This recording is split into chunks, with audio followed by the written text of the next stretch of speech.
Assalamualaikum sahabat kisah senja. Hari ini saya akan menceritakan kisah cerita tentang sebuah kisah penuh air mata, perjuangan, dan kasih tak bersyarat yang akan menyentuh hati siapapun yang membacanya. Sebelum kita lanjut ke kisahnya, mari kita ngobrol sebentar di kolom komentar. Kami sangat ingin tahu ide-ide konten yang mungkin menarik menurut kalian. Mungkin ada topik yang ingin dibahas lebih mendalam, atau bahkan pengalaman yang bisa dibagikan. Jangan lupa menuliskan dari mana asal kalian. Seru banget rasanya bisa tahu teman-teman yang menonton dari berbagai daerah. Terima kasih sudah berinteraksi. Kami selalu senang bisa lebih dekat dengan kalian. Semoga sehat dan mengalir deras rezeki para sahabat yang sudah menonton. Sahabat semua, saya sarankan untuk menuliskan sholawat untuk Nabi Muhammad, agar kelak sholawat ini bisa menjadi saksi untuk mendapatkan syafaat di akhirat dan semoga menjadi amal jariah. Like, komen, dan subscribe ke channel ini agar kami semakin semangat menyajikan kisah-kisah inspiratif yang penuh hikmah. Yuk kita lanjut ceritanya. Di sebuah desa kecil yang dikelilingi sawah hijau dan bukit-bukit yang seakan memeluknya dari kejauhan, tinggal seorang gadis bernama Wening. Usianya 28 tahun, namun sorot matanya memiliki kedalaman yang membuat orang percaya bahwa ia telah melalui lebih banyak kehidupan daripada usianya yang muda. Rumahnya kecil, terbuat dari kayu tua yang mulai usang, namun tetap terawat rapi. Warna cat yang memudar dan jendela-jendela berderit ketika dibuka tidak mengurangi kenyamanan rumah itu. Di rumah peninggalan orang tuanya, Wening hidup seorang diri sejak kedua orang tuanya meninggal beberapa tahun yang lalu. Meski hidupnya sederhana, Wening adalah sosok yang sangat dicintai oleh warga desa. Ia dikenal sebagai gadis yang baik hati, selalu bersedia membantu siapa saja tanpa pamrih. Ia sering membantu tetangga-tetangganya dengan pekerjaan sehari-hari, seperti memasak untuk keluarga yang sedang kesulitan, mengajari anak-anak membaca dan menulis di waktu senggang, atau sekadar menemani para lansia desa bercengkerama di sore hari. Ada sesuatu yang istimewa dalam cara Wening menjalani kehidupannya. Ia tidak hanya melakukan kebaikan sebagai sebuah kewajiban, tetapi juga sebagai panggilan hati. Saat ia membantu seseorang, senyumnya selalu tulus. Ketika anak-anak yang diajarnya berhasil membaca sebuah kata untuk pertama kali, Wening akan memberikan tepukan semangat dengan penuh antusiasme. "Kamu hebat sekali, teruskan ya," katanya lembut, membuat anak-anak itu merasa dihargai. Kehadirannya membawa kehangatan di desa kecil itu, dan meskipun ia hidup sendirian, Wening tidak pernah mengeluh. Orang-orang sering bertanya-tanya dari mana ia mendapatkan kekuatan dan semangat yang besar itu. "Hidup ini memang sederhana," jawabnya dengan senyuman, "tapi kita selalu bisa membuatnya berarti." Namun, di balik senyumnya yang ramah, Wening menyimpan sebuah rahasia yang sangat berat. Sesuatu yang tak pernah ia ungkapkan kepada siapapun, bahkan kepada teman-teman terdekatnya.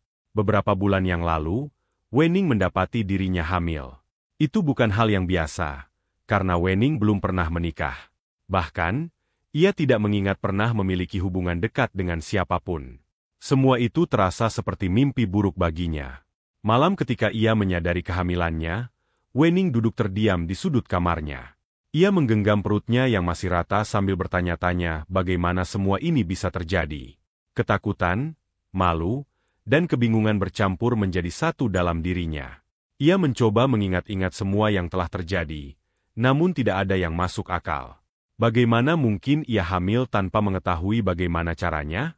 Wening menangis sepanjang malam itu, merasakan dunia yang selama ini ia bangun dengan kekuatan dan ketulusan perlahan runtuh.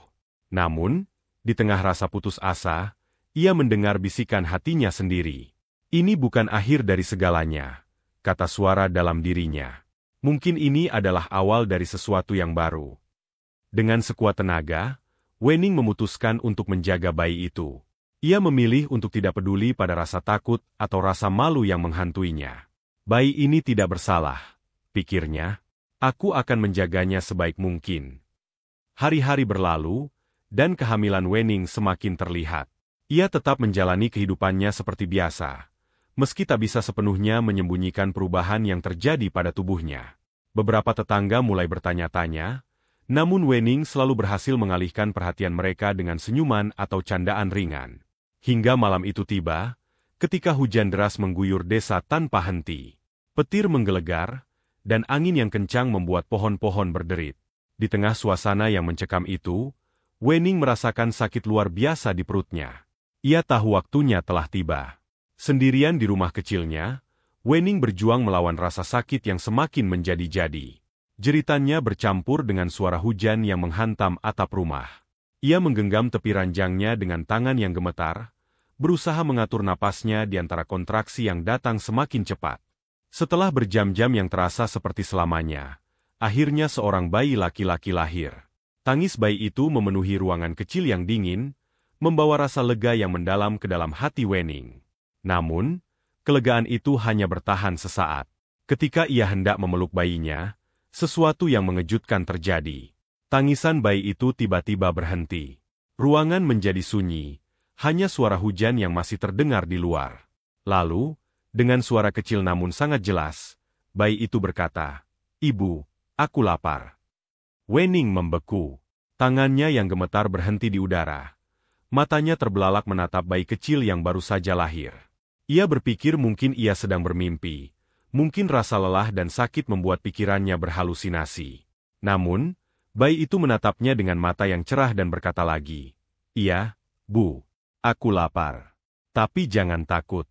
Aku tidak akan menyakitimu." Kata-kata itu membuat air mata Wening mengalir tanpa henti. Ia tidak tahu apa yang sedang terjadi, tetapi satu hal yang pasti, ia mencintai bayi itu lebih dari apapun. Dengan penuh kasih, ia memeluk bayi itu erat-erat. "Kamu adalah anugerah, Nak," bisiknya sambil menangis. Ia tahu bahwa hidupnya akan berubah selamanya, dan ia siap menghadapi apapun yang akan datang. Wening memberi nama bayi itu Pandu, yang berarti penuntun.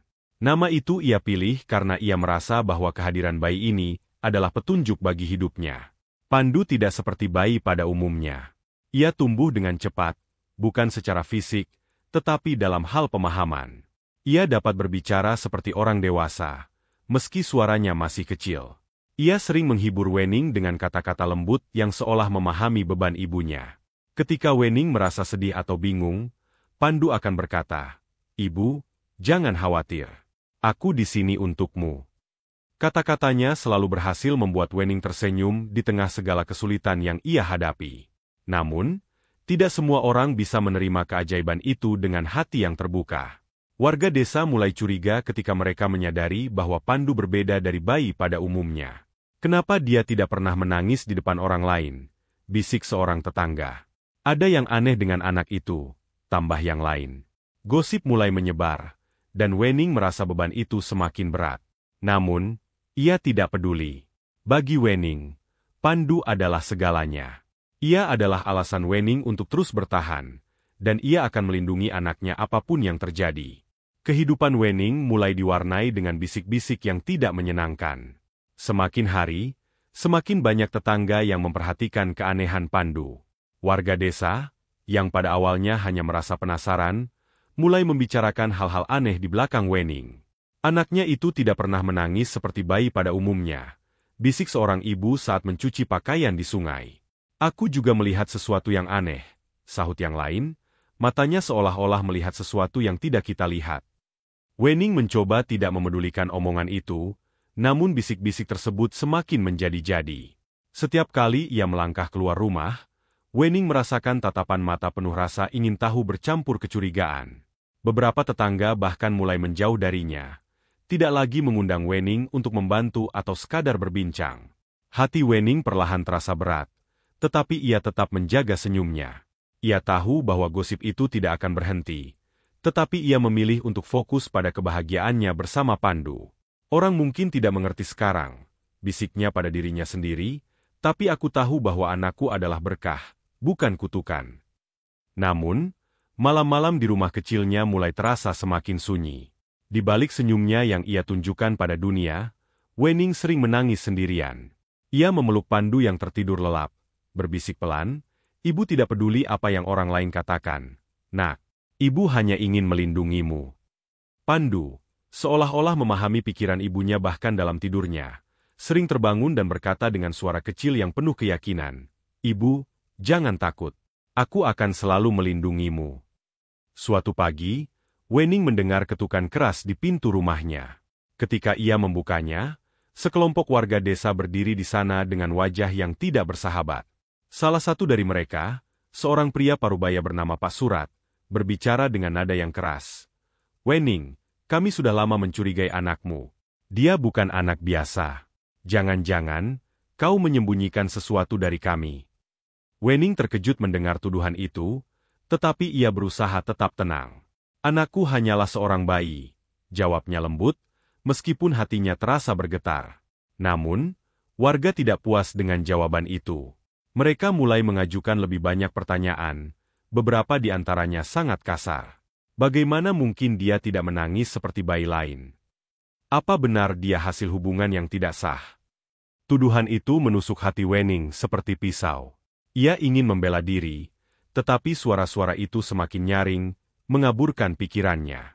Di tengah suasana yang semakin memanas, Pandu tiba-tiba muncul dari belakang pintu. Dengan suara kecilnya, Pandu berbicara, "Aku tidak akan membiarkan siapapun menyakiti ibuku." Suasana langsung berubah hening. Warga yang tadinya berteriak-teriak sekarang memandang Pandu dengan tatapan penuh ketakutan dan kebingungan. Suara Pandu, meski kecil, memiliki kekuatan yang membuat semua orang mundur beberapa langkah. Wening segera memeluk Pandu, air matanya mengalir deras. Ia tahu bahwa hari-hari mereka di desa itu tidak akan pernah sama lagi. Beberapa hari setelah kejadian itu, Wening menerima kabar bahwa ia harus datang ke balai desa. Kepala desa, seorang pria tua yang dihormati bernama Pak Lurah, ingin berbicara dengannya. Wening merasa gugup, tetapi ia tahu bahwa ia tidak bisa menghindar. Dengan hati-hati, ia membawa Pandu bersamanya ke balai desa. Setibanya di sana, ia melihat bahwa hampir seluruh warga desa telah berkumpul. Tatapan mereka penuh kecurigaan, bahkan beberapa terlihat ketakutan. Pak Lurah, dengan nada berat, berkata, "Wening, kami telah mendengar banyak hal tentang anakmu. Warga desa khawatir bahwa kehadirannya mungkin membawa petaka. Tolong jelaskan pada kami, apa yang sebenarnya terjadi." Wening merasakan seluruh perhatian tertuju padanya. Ia ingin berbicara, tetapi suaranya tersangkut di tenggorokan. Sebelum ia sempat mengatakan apapun, Pandu, yang berada di gendongannya, berkata dengan suara yang jernih, "Aku hanya ingin bersama ibuku. Aku tidak ingin menyakiti siapapun." Ucapan Pandu membuat semua orang tercengang. Beberapa warga bahkan mulai mundur, seolah takut pada bayi kecil itu. Pak Lurah, meski terkejut, tetap berusaha menjaga ketenangannya. "Wening," katanya, "apa yang dikatakan anakmu itu benar? Apa kau menyembunyikan sesuatu?" Dengan air mata berlinang, Wening menjawab, "Aku tidak tahu bagaimana ini bisa terjadi, tetapi aku tahu satu hal, anakku adalah berkah, bukan kutukan." Di tengah kebingungan itu, seorang dukun desa yang dikenal bijaksana namun misterius muncul di balai desa. Ia adalah seorang wanita tua bernama Nyi Ratna, yang jarang terlihat di desa kecuali dalam situasi penting. Dengan langkah pelan namun penuh wibawa, Nyi Ratna mendekati Wening dan Pandu. Ia memandang bayi kecil itu dengan mata yang tajam, seolah melihat sesuatu yang tidak bisa dilihat oleh orang lain. "Anak ini bukan kutukan," kata Nyi Ratna dengan suara yang tenang namun penuh kekuatan. "Tapi dia juga bukan bayi biasa. Dia adalah utusan." Ucapan itu membuat suasana semakin tegang. Beberapa warga mulai bertanya-tanya apa maksud dari kata-kata Nyi Ratna. "Utusan untuk apa?" tanya salah seorang warga dengan suara gemetar. Nyi Ratna tidak menjawab langsung. Ia hanya memandang Pandu dengan tatapan penuh arti dan berkata, "Pesan yang dibawa anak ini hanya akan disampaikan kepada orang yang benar-benar tulus hatinya. Jika kalian menyakitinya, pesan itu akan hilang selamanya, dan kalian tidak akan pernah tahu apa yang ia bawa." Kata-kata Nyi Ratna menimbulkan keheningan di seluruh balai desa. Tidak ada yang berani berbicara, tetapi kegelisahan tampak jelas di wajah setiap orang. Beberapa mulai merasa takut, sementara yang lain merasa bingung. "Jika benar dia membawa pesan, apa yang harus kita lakukan?" tanya Pak Lurah dengan nada penuh keraguan. Nyi Ratna hanya menggeleng pelan. "Itu bukan keputusan yang bisa kalian ambil. Anak ini adalah titipan, dan keberadaannya bukan untuk kalian hakimi." Namun, tidak semua warga merasa puas dengan jawaban itu. Beberapa dari mereka masih memendam ketakutan yang mendalam terhadap Pandu. "Bagaimana jika pesan itu adalah malapetaka?" bisik seorang pria kepada temannya. Nyi Ratna, yang seolah mendengar bisikan itu, berkata tegas. Ketakutan hanya muncul dari hati yang tidak tulus. Jika kalian berbuat jahat kepada anak ini, maka kalianlah yang akan mendatangkan malapetaka pada diri sendiri. Wening, yang mendengarkan semua itu dengan hati yang penuh emosi, merasa semakin yakin bahwa ia harus melindungi Pandu apapun yang terjadi. Ia memeluk Pandu erat-erat dan berbisik, "Kita akan melewati ini bersama, Nak." Pandu, dengan suara kecilnya yang penuh keyakinan, menjawab, "Aku akan selalu menjagamu, Ibu." Setelah pertemuan di balai desa, Wening merasa bahwa ia dan Pandu tidak lagi aman tinggal di desa itu. Tatapan curiga dari tetangga, bisik-bisik yang tak pernah berhenti, dan rasa takut yang terus menggelayuti hatinya membuatnya sadar bahwa ini bukan lagi tempat bagi mereka. Malam itu, ketika bulan tertutup awan dan desa tenggelam dalam keheningan, Wening memutuskan untuk pergi. Ia mengepak sedikit pakaian, mengambil beberapa perbekalan seadanya, dan dengan hati berat meninggalkan rumah kecil yang penuh kenangan bersama orang tuanya. Pandu, yang saat itu baru beberapa bulan namun sudah memiliki pemahaman yang jauh lebih matang dari usianya, melihat ibunya dengan tatapan penuh rasa ingin tahu. "Ibu, apa kita akan baik-baik saja?" tanyanya dengan suara kecil namun penuh keyakinan. Wening, dengan air mata yang menggenang di sudut matanya, mengangguk sambil tersenyum. "Kita akan baik-baik saja, Nak. Selama kita bersama, Ibu tahu kita bisa menghadapi apapun." Dalam perjalanan melewati hutan lebat yang gelap, langkah Wening terasa berat. Namun, ia terus berjalan dengan Pandu dalam gendongannya, berusaha menemukan tempat di mana mereka bisa memulai hidup baru tanpa gangguan. Setelah berjalan selama berjam-jam, Wening dan Pandu akhirnya tiba di sebuah desa yang terletak di lembah yang tenang. Desa itu tampak lebih besar dan ramai dibandingkan desa tempat mereka tinggal sebelumnya. Rumah-rumahnya berdiri kokoh dengan pagar-pagar kayu, dan suara aktivitas pagi hari terdengar dari berbagai arah. Dengan hati-hati, Wening mendekati sebuah warung kecil di pinggir jalan dan bertanya kepada pemiliknya apakah ada pekerjaan yang bisa ia lakukan. Pemilik warung, seorang wanita tua yang ramah bernama Embok Sarmi, melihat Wening dan Pandu dengan tatapan penuh simpati. "Anakmu lucu sekali," ujar Embok Sarmi sambil tersenyum. "Kamu bisa membantu di sini, memasak dan melayani pelanggan. Tapi tempat tinggalmu bagaimana?" Wening menghela napas, lalu dengan jujur menceritakan bahwa ia baru tiba di desa itu dan tidak memiliki tempat untuk tinggal. Embok Sarmi mengangguk pelan. "Kamu bisa tinggal di ruangan kecil di belakang warung ini, asal kamu jaga tempatnya dengan baik." Wening merasa lega dan berterima kasih.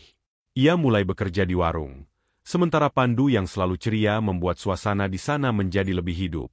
Kehidupan baru mereka berjalan dengan tenang, meski sederhana. Pandu, dengan keunikan dan kepintarannya, segera menarik perhatian orang-orang di desa itu. Namun, perhatian terbesar datang dari seorang wanita kaya bernama Ni Asih.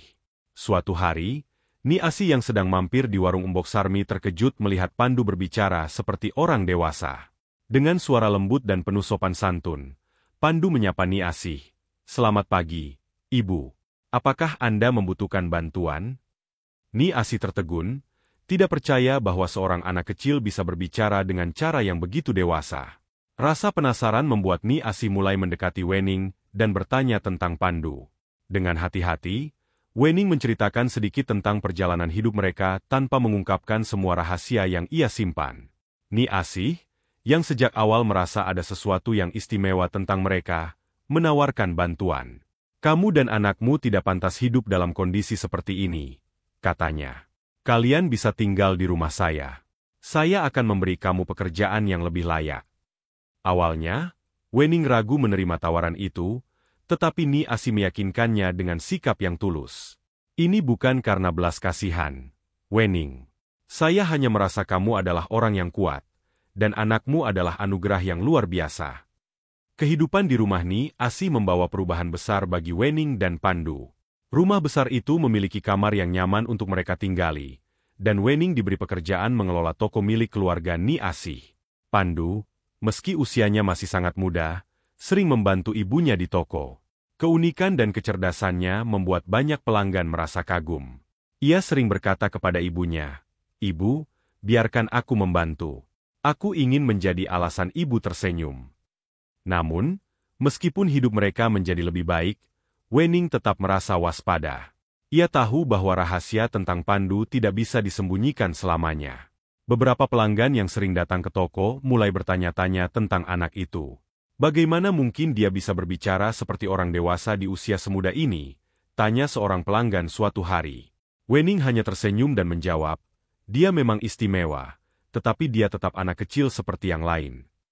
Seiring waktu, Pandu tumbuh menjadi anak yang semakin istimewa.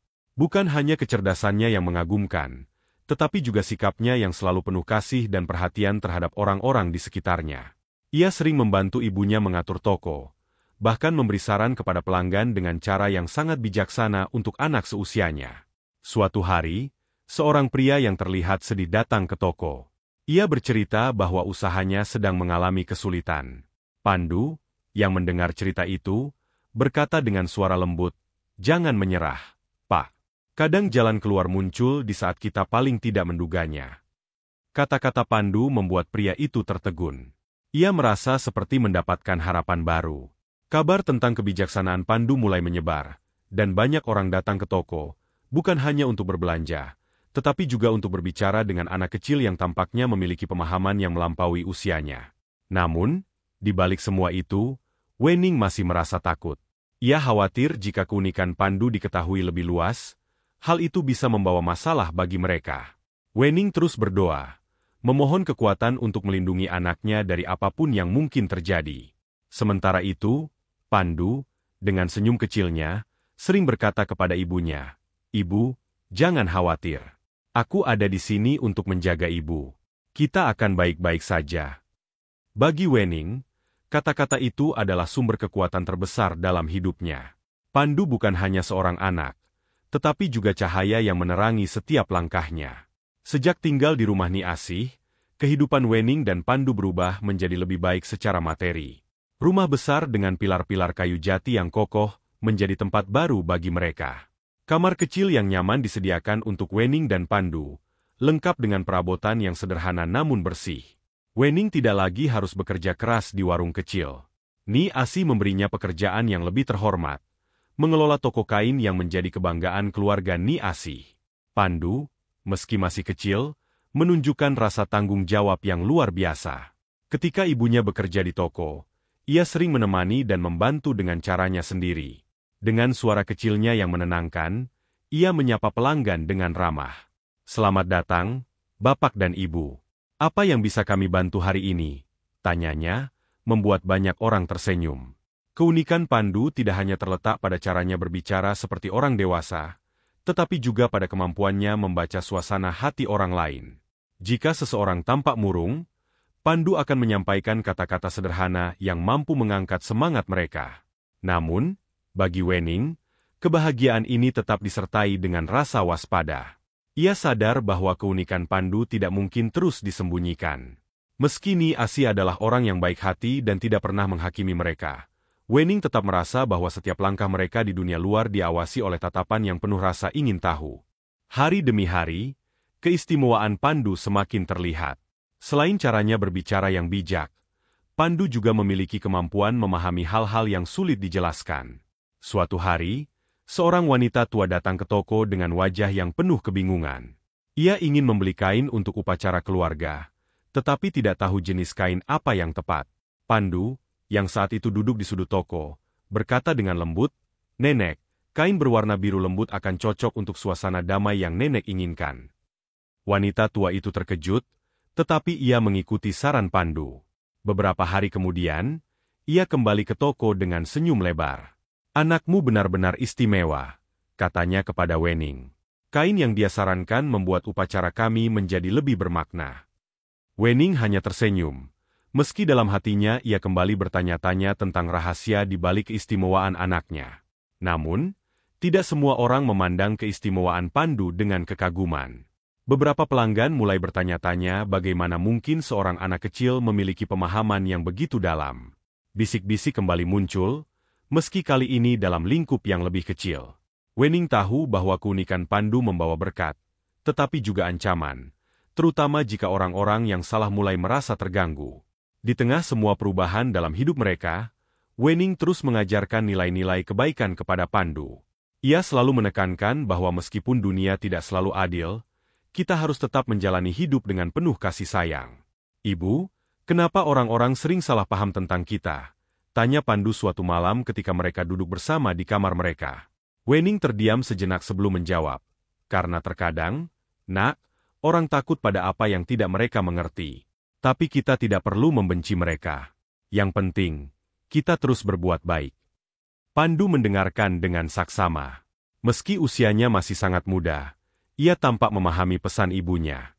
Sejak saat itu, Pandu tidak pernah menunjukkan kemarahan terhadap orang-orang yang meragukan mereka. Sebaliknya, ia semakin berusaha membantu siapapun yang datang ke toko dengan masalah mereka. Wening merasa bangga, tetapi juga khawatir. Ia tahu bahwa dunia seringkali tidak ramah kepada mereka yang berbeda. Wening mulai melihat masa depan dengan penuh harapan, meskipun ada rasa takut yang terus mengintai di sudut hatinya. Pandu adalah anak yang luar biasa, dan ia percaya bahwa kehadirannya di dunia ini memiliki tujuan yang lebih besar. Namun, bagaimana cara melindungi anaknya dari rasa iri, curiga, atau bahkan ancaman dari orang-orang yang tidak memahami keunikan Pandu? Ni Asih, yang semakin dekat dengan Wening, sering memberikan nasihat yang bijak. Kamu tidak perlu terlalu khawatir, Wening, katanya. Anakmu adalah anugerah, dan aku percaya bahwa keajaiban yang dimilikinya adalah bagian dari rencana besar yang kita semua belum mengerti. Kata-kata Ni Asih memberikan sedikit ketenangan bagi Wening, tetapi ia tetap merasa bahwa dirinya harus selalu waspada. Pandu, di sisi lain, tampaknya tidak terlalu peduli dengan apa yang orang lain pikirkan. Ibu, aku akan terus menjaga ibu, katanya suatu hari ketika mereka sedang menyiapkan makan malam bersama. Aku tahu kita akan baik-baik saja. Kata-kata itu, meski datang dari seorang anak kecil, selalu memberikan kekuatan baru bagi Wening. Keunikan Pandu terus membawa perubahan di kehidupan mereka. Tidak hanya bagi Wening tetapi juga bagi orang-orang di sekitar mereka. Banyak orang yang datang ke toko kini merasa bahwa keberadaan Pandu memberikan suasana yang menenangkan. Beberapa bahkan mulai percaya bahwa Pandu adalah anak yang membawa keberuntungan. Namun, ada juga yang tetap merasa curiga, meski tidak lagi terang-terangan menunjukkan ketidaksetujuan mereka. Suatu hari, seorang pria muda yang tampak putus asa datang ke toko. Ia bercerita kepada Wening bahwa ia kehilangan pekerjaan dan tidak tahu bagaimana cara melanjutkan hidup. Pandu, yang sedang bermain di sudut toko, tiba-tiba mendekati pria itu dan berkata, "Jangan menyerah, Kak. Kadang kita kehilangan sesuatu karena ada hal yang lebih baik menunggu di depan." Kata-kata itu membuat pria itu tertegun. Beberapa bulan kemudian, pria itu kembali ke toko, membawa hadiah kecil untuk Pandu. "Kata-katamu waktu itu memberiku kekuatan untuk mencoba lagi," katanya.